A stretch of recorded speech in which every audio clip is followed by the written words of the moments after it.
Do you know what is sermon? Speech. It's good, speech. But it's not the speech only. Actually, you may call a speech on religious or moral topic. A religious teaching, yes.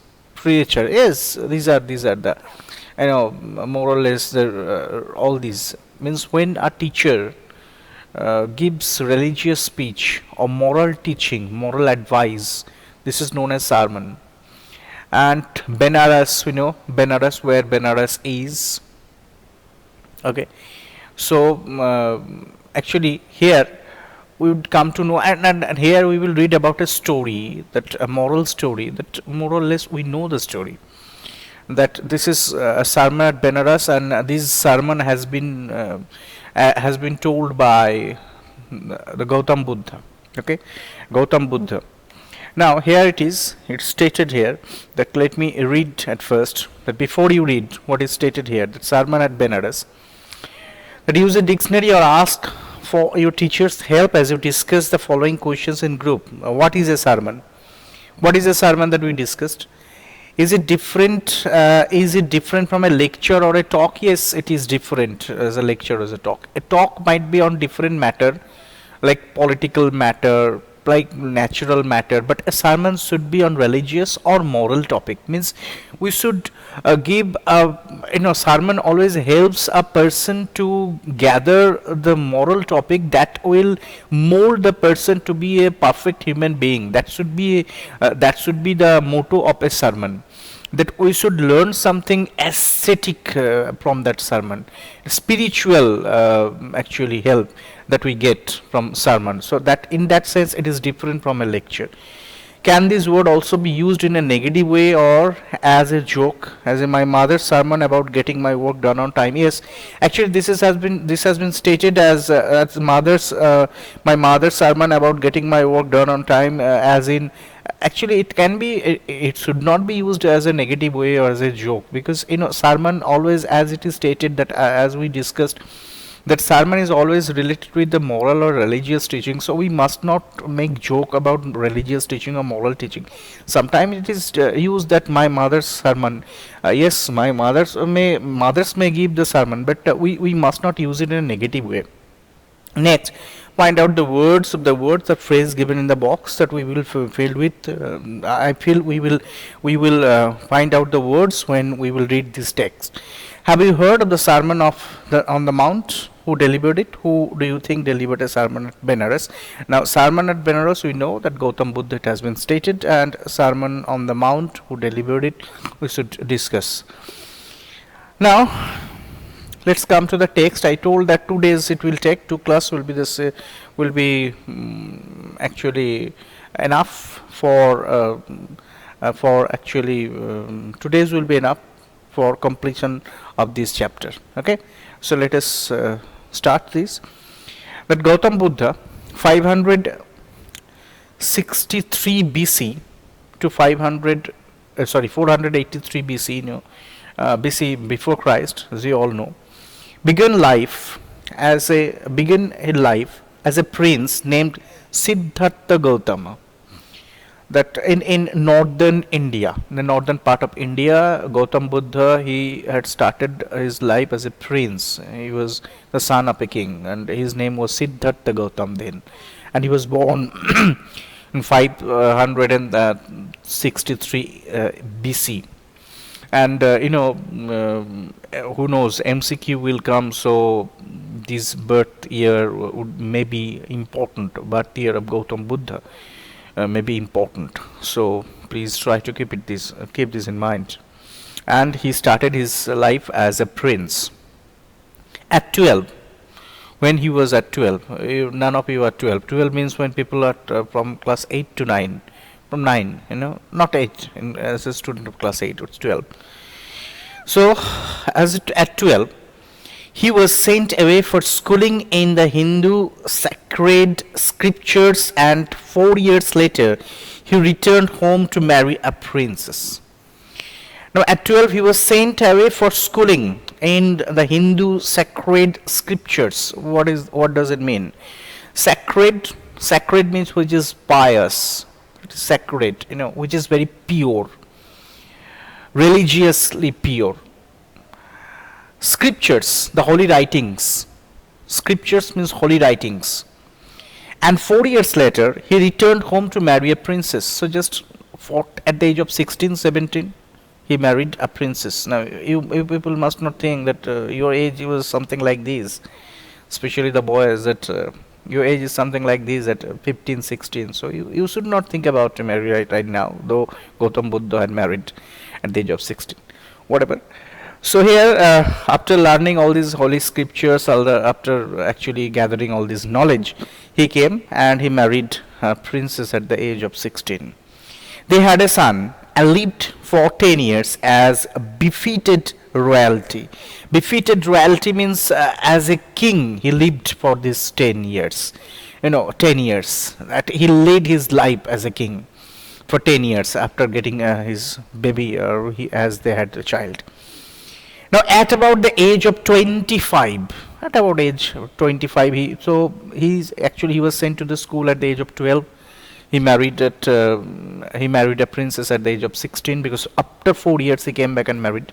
So 16, and at around age of 9 years, 10 years, at around age of 25, the prince hithertofore sailed from the surroundings of the world, while out hunting chanced upon a sick man, then an aged man, then a funeral procession, and finally a monk begging for alms. Now what does it mean? That at about the age of 25, the prince heretofore means up to this, shielded from the surroundings of the world. Shielded means here he had a life which was totally detached from the surrounding worlds, because he was the king, he was the prince first, then he became the king. So he actually could not feel the heat of the reality. He did not know that how tough it was. Just like that in class 9 you had been taught about Happy Prince. What Happy Prince was telling, what the statue was telling to the swallow, that he, as a prince, he did not know that what type of miseries and pain and sorrowfulness, the sadness had in his territory. He, in his life, while he was alive, Happy Prince was telling that he could not actually understand. Here also, it's the same story for the prince, for the king, that when he was shielded means he was detached from from this world, and he did not know that what around the lamentation, what was the sadness and all this. He did not know all this. So this has been stated. So at the age of 25 he came out for hunting. These are the kings always go for hunting, and this is their good hobby. This might be a royal hobby they have, most of the kings having. So when the king went for hunting, he just met with 4 different things. The first, that while hunting, he chanced upon what note is there, came across by chance. Came across is a phrasal verb. You have been taught phrasal verb. Came across means to meet suddenly. That he met with a certain people. Which are the people? That then upon a sick man. He first met with a sick man, a man who is very much diseased person. Then an aged man. Then he met with an old person. Then a funeral procession. A funeral procession means actually a man or person died and people were taking the dead body for its funeral. So he saw that funeral procession where a dead body was carried, and for the cemetery, all this.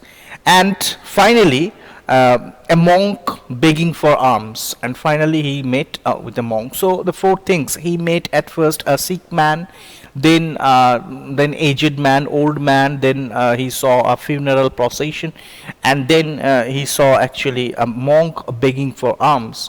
So the king met, and as it is stated that before that he did not meet such kind of people, with such kind of people. So though he was a king, but he did not have that first-hand experience that what the world is outside his royal palace. So this is the first time at the age of 25 years he had that experience about that real world, that he came in touch with that real world. These sights so moved him that he at once went out into the world to seek enlightenment concerning the sorrows he had witnessed. Now immediately, please switch off your microphone. Whoever have just I could listen. Mute your microphone. Who is there? Kornob, please mute your microphone. Now here, that these sights, this sight means the sights of this old man, sick man, funeral procession, and a monk begging for alms. Actually, these sights moved him. He was so much influenced by these that he at once went out into the world to seek enlightenment. Here, what notice there? Enlightenment, a state of high spiritual knowledge. What is spiritual knowledge? That he wanted to know, here it is, that concerning the sorrows he had witnessed, he wanted to know what is the real cause of this sorrow. What is the real cause of this sorrow? Why people are getting so much sorrow? Actually, why they are living with so much pain and so much, why people is having so much miserable life? He wanted to know this. Spiritually means as if he would have the meditation, he would, enlightenment. Enlightenment means here it is stated that state of high spiritual knowledge, the knowledge that when a knowledge would come to you, then you could understand that why actually people are actually have been created by the Almighty, and what is the cause of the real cause behind all these. So actually he wanted to know the root of this sorrowness, because he was so much moved by this. He wandered for 7 years and finally sat down under a peepal tree, where he vowed to stay until enlightenment came. He wandered for 7 years. Wandered means to roam from place to place. Wandered means roam from place to place, means roaming from place to place, going from place to place. For 7 years, he just, he visited different places. And finally, he sat down a peepal tree. And finally, he sat down, he settled himself under a peepal tree, where he vowed. He vowed means he promised. He was so much determined to stay until enlightenment came. Okay, and he just, after 7 years of his long effort, still, see, just think about the determination that he wanted to know, he wanted that enlightenment from where he could know what is the real cause of these sufferings and sorrowfulness of people. And actually he sat under a peepal tree, and actually he had promised himself that until I'd get enlightenment I would not go from here. And really that he just promised and sat there in his meditation. Enlightened after 7 days, and within 7 days he got the result. After 7 days he got that enlightenment. He renamed the tree, the Bodhi tree, the tree of wisdom, and began to teach and to share his new understanding. Yes, he started for this meditation, and for after the 7 days he got this enlightenment. He had this spiritual knowledge. And really, he had renamed this peepal tree, named the peepal tree as Bodhi tree. In Bengali, this is known as Bodhi Bikko. Actually, the word Bodhi comes from, in Bengali, it's Bodh. Bodh theke esche. Bodh. Bodh means tomar consciousness. Consciousness. So it came from there. Okay. So he got this, and he now began to teach that, renamed the tree, the Bodhi tree, the tree of wisdom, here wisdom, knowledge, and begin to teach and to share his new understanding. He now started to teach, he started to purge his new understanding among people. At that point, he became known as the Buddha, the awakened or the enlightened. So this is the meaning of the word Buddha, the awakened or the enlightened. The awakened means who is very much conscious about, who is conscious about, and you know, enlightened, who had that spiritual knowledge in him. The Buddha preached his first sermon at the city of Benares, most holy of the dipping places on the river Ganges. That sermon has been preserved and is given here. So this is the first sermon delivered by Gautam Buddha, and it was at the ghat of Holy Ganges at Benares. You know, Benares is always a very holy place for the Hindu pilgrims, and in that Benares, you know, he delivered his first sermon, that he had given this first moral speech to make people understand that what is the real cause of sorrowfulness.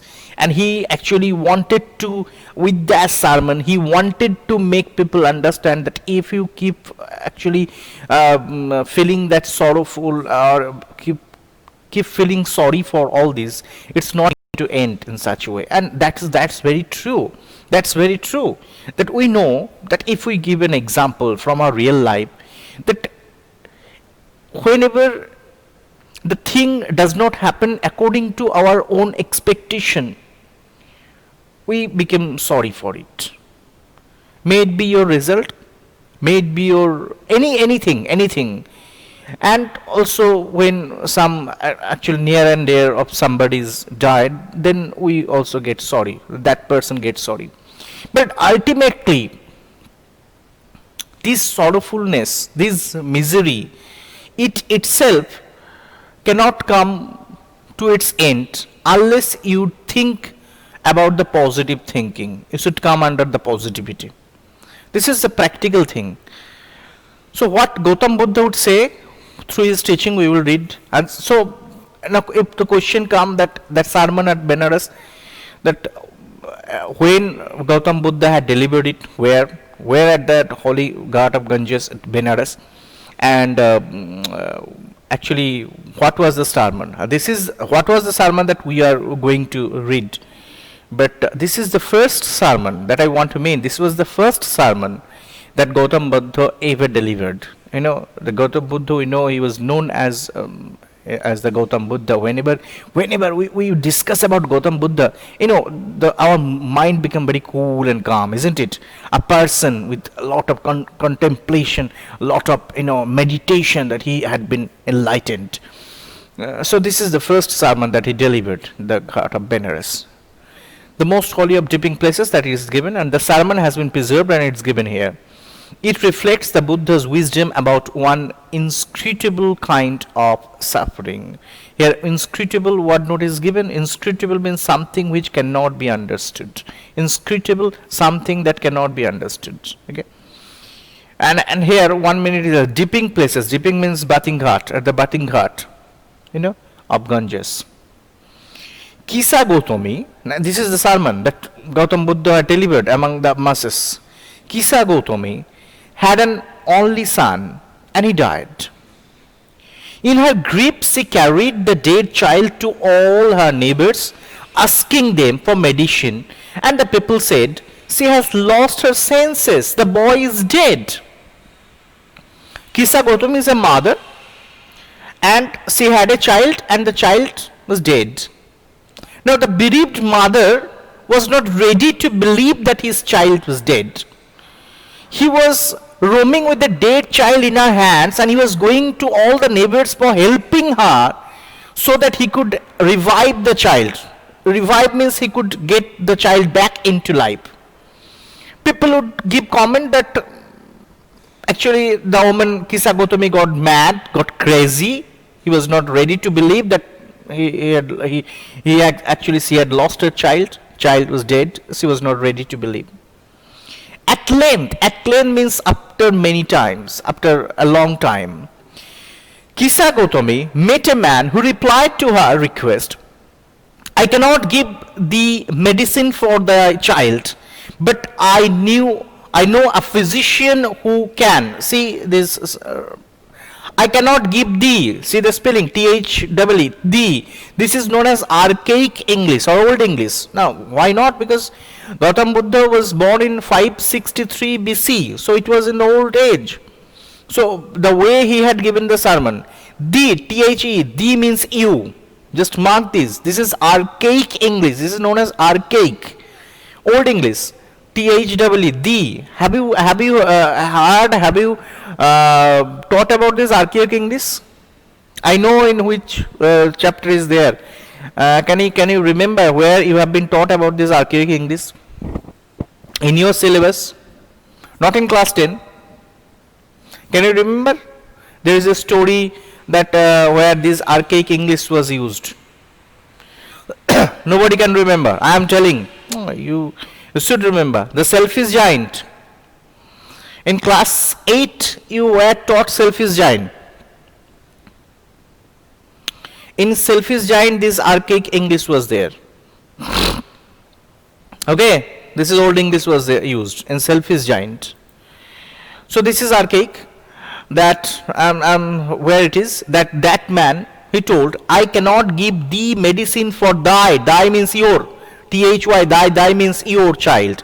So that man told Kisa Gautami that I could not give you medicine for your child, but I know a physician who can. I know a physician, a doctor. I know a doctor who can give medicine to revive a dead child. And the girl said, pray tell me, sir, who is it?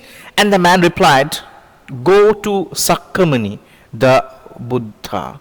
Buddha was also known as Sakkamuni. Okay, he was known as Sakkamuni. Okay, the Buddha. Kisa Gautami repaired to the Buddha and cried. Here, repaired means went to. A stylish use is given. Repaired to Buddha. And where it is, repaired to Buddha and cried, Lord and Master, give me the medicine that will cure my boy. So Kisa Gautami was told to go to the Buddha.